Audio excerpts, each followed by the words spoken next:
I like to talk about your brand revenue plan, that there's obviously so many different ways when you build a brand for you to generate leads and sales to your brand. Obviously, selling your own product. That's like what we're all really trying to do here. But I wanted to give you some other ideas and also a little exercise for you to start looking at some of the other revenue streams that can open up when you do this the right way. Your own products and services, of course, everyone here is selling their own products and services. Do you guys know about AdSense ad revenue? So that's when YouTube or Instagram or Facebook or whatever, they have these creator funds that basically incentivize creators to create good content just for allowing people to put ads in front of their videos or in the middle of their videos.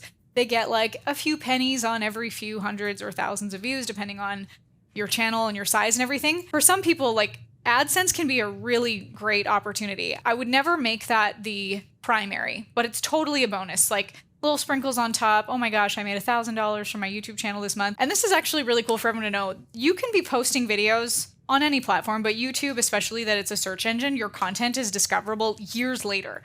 Like I have videos from 2016 that are still generating leads today because it's a search engine, because people are still searching for the topics that I spoke to years ago and it still applies today.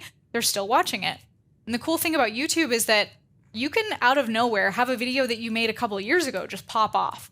So like last Christmas, this was like such a great Christmas gift to me.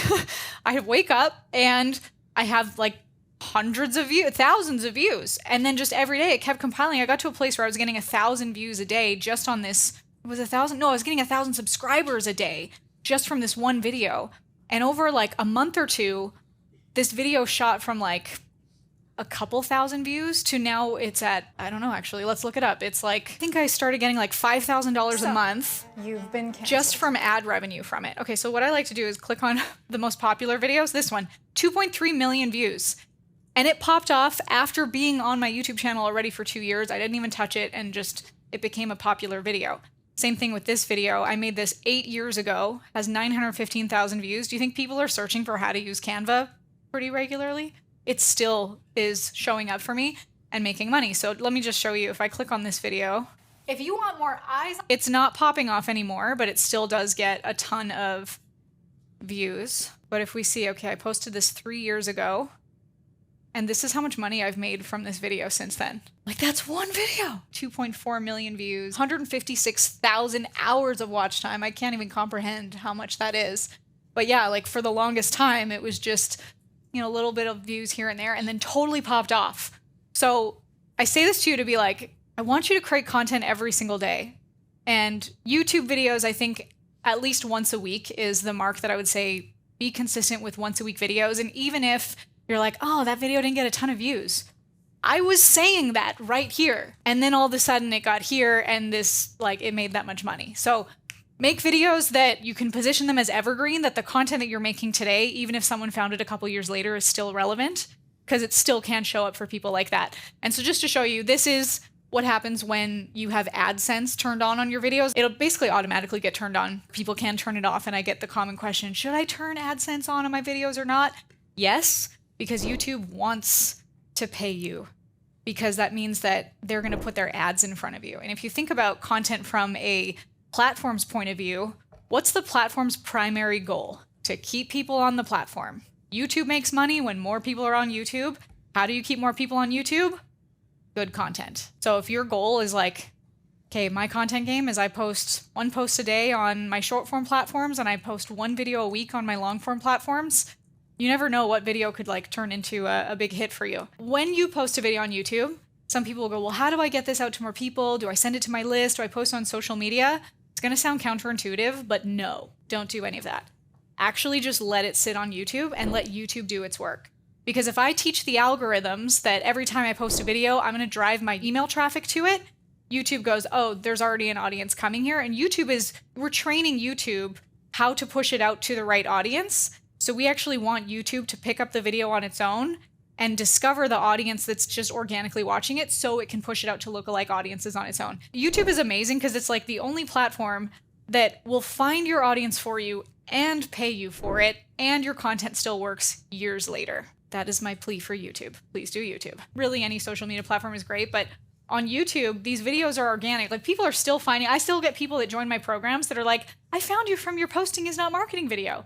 I'm like, cool, I posted that in 2019 and you're here today. So in the links of every single video, I'm saying click the link below for my lead magnet. They're always putting a call to action on YouTube, again, because it's evergreen, that has to be relevant years later. Because if someone found my video from 20 whatever that I posted that, and I was like, hey, I'm having a workshop this Friday, they'd be like, oh, well, this video was posted years ago, so this is not relevant. I'm not going to even look at the links below. So we want to create lead magnets that are typically going to be something that people can still opt into later. It's not time sensitive.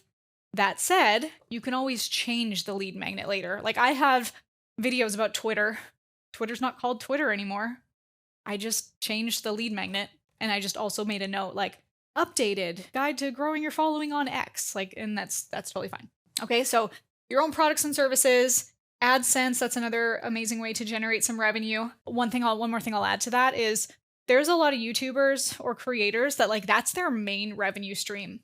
You guys see the problem with that being the main revenue stream? Like you have no control.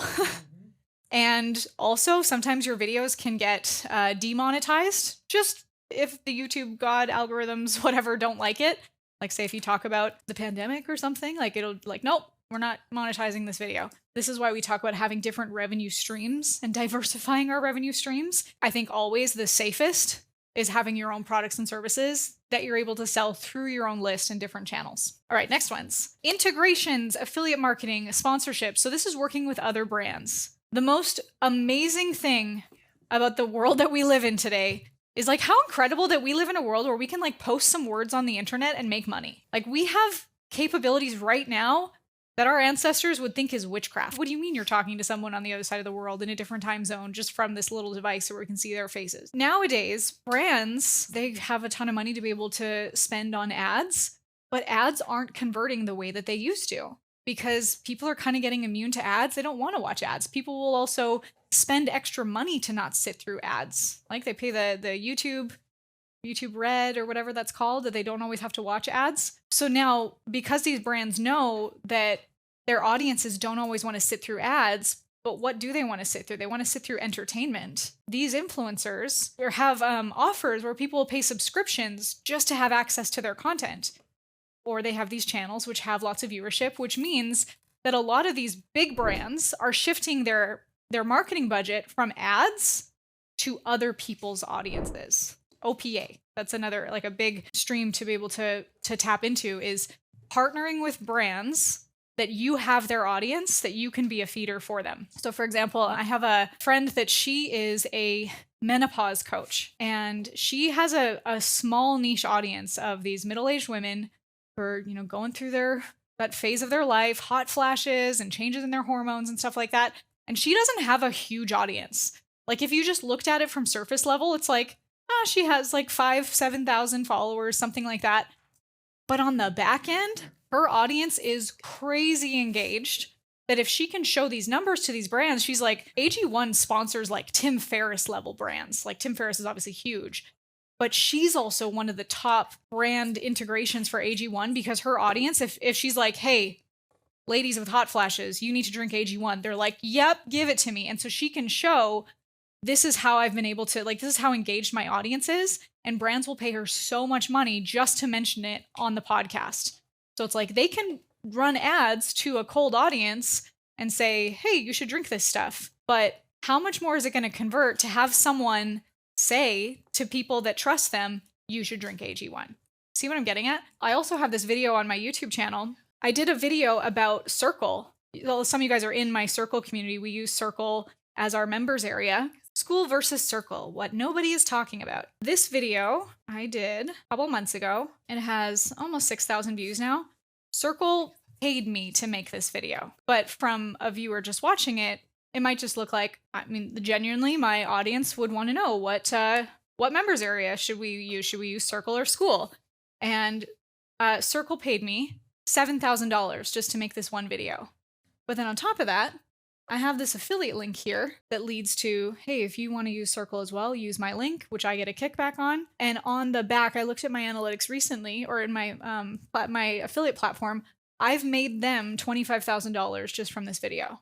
So was that a good deal for them? Who are some of the brands that you could think of that you can easily recommend to your customers, your clients, your audience, that either they might want to pay you to make a video or make a piece of content, or you can be an affiliate because you're talking about it all the time anyway. When you're first pitching this to sponsors, or you might also have people in your inbox. Like, do you guys ever have emails from people that are like, hey, would you be open to doing a video? Like, the more that you're creating this content, the more you're also going to get invitations to it. I have a little sheet for you here for you guys to start just brain dumping. What are all the brands, the companies, the products that you already use that you could promote? And whether that's you are an affiliate for them and you just also casually mention it in your videos, you mention it in your members areas to your clients. In our members area, of course, we have our affiliate link for ClickFunnels, for Go High Level, for ActiveCampaign. Like, people would naturally ask, what should I use for my email marketing provider? So glad you asked. We use this one. And it's like, I'm not even selling, I'm just recommending. And then as a result, I get a kickback. What I would also look at when you're brain dumping this list is I put a little column here for you to track the commission details, because I'm more incentivized and eager to promote a company where there's a recurring commission. There's some that I'll find that I'm like, man, I've made them a lot of money and they only gave me like a little bit, but their competitor is going to give me a lot more. Well, yeah, I'm going to promote the one that I can actually, make a little more incentive and feel more appreciated by. Ultimately, the one that's going to be better for the customer too, and that I can ethically stand behind. Some other little columns here for you to just kind of keep track. This is really helpful for me. Like, when I have this tracking, I'll have my affiliate links here. So it's really easy for me to just find in one place instead of, oh, I got to log into this thing and what was the site and how do I find my link? It's just all in one place. And that can be another thing that you're creating in your social media calendar too, to go, if one day a week, I just naturally mention something that I'm using, or in an Instagram story once a day. My friend Christy Code Red, she's a weight loss coach, and just about every single day in her stories, she's mentioning a product that she uses, but you wouldn't even notice that it's like that she's making money doing it, because it's just a natural integration with what she's doing. Like, she's like, all right, I'm going on my walk today and I got my water here. You got to make sure you stay hydrated. And I use these electrolytes in mine. By the way, if you use my code, you can get 10% off. Click that right there. We've got to make sure we're hydrated throughout the day. All right, guys, have a great day. It's not this like, all right, click the link below. And it's not an infomercial. It's just what she's naturally doing. And she has some brands that she's connected with that she makes like $10,000 a month just by mentioning her electrolytes. She does her own products, of course. She has a meal delivery kit that she's an affiliate for. So are you guys thinking of some things that you guys could start to mention in your content, include in your courses for your clients? And then just some other tracking details, like if you start to reach out to these companies to build a relationship with them, especially when you're first starting, I would start with the affiliate play. But if you can also show them, hey, I have a big audience of this demographic. Do you do influencer collaborations? Would you be interested in a brand collaboration? If you can show them the audience you have. So for example, this menopause coach that I was talking about, if she just cold outreach to someone without showing, hey, this is my data, this is how much money I made AG1, they might go, yeah, we'll give you $50. But if they see, I made AG1, I'm making up a number, $100,000, they'd be like, whoa, okay, yeah, we'll pay you 10 grand or whatever. And it can be so much more than that. As you start to get more of these under your belt, like you start making some affiliate commissions if you want to do that, which is just, it can be subtle mentions in your stories, in your content. For me, I did one recently where I found a makeup brand that was like clean makeup. There's a lot of just junk and toxins in makeup. And so because on my stories, I naturally talk about when I had cancer and like when I changed all my nutrition and diet and toxins in my environment, I was like one day just doing my makeup on a video, which girls do. I've never done that before, but I was like, all right, this is going to be an ad. And I know people like to watch makeup videos. And I was like, guys, I finally found a clean makeup. Like, look how it's blending. I really like it. And it's organic. If anyone wants the link, comment makeup and I'll send it to you. And then I connected it to my ManyChat, which automatically sent the link to them. And my DMs like blew up because I just mentioned this is a clean makeup. This is something that I looked for a long time, and maybe you'd be interested in too. List out the products that you already use and love. Look up brands that you admire and align with.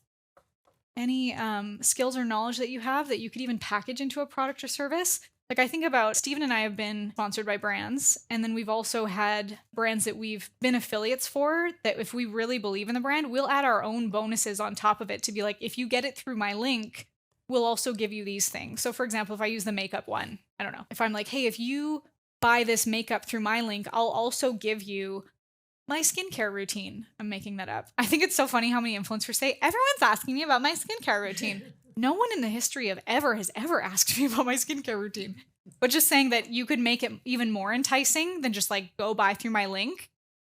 Buy through my link and I will also give you these things. Because if there's other people that are also competing for the attention of that link, you are able to one-up them.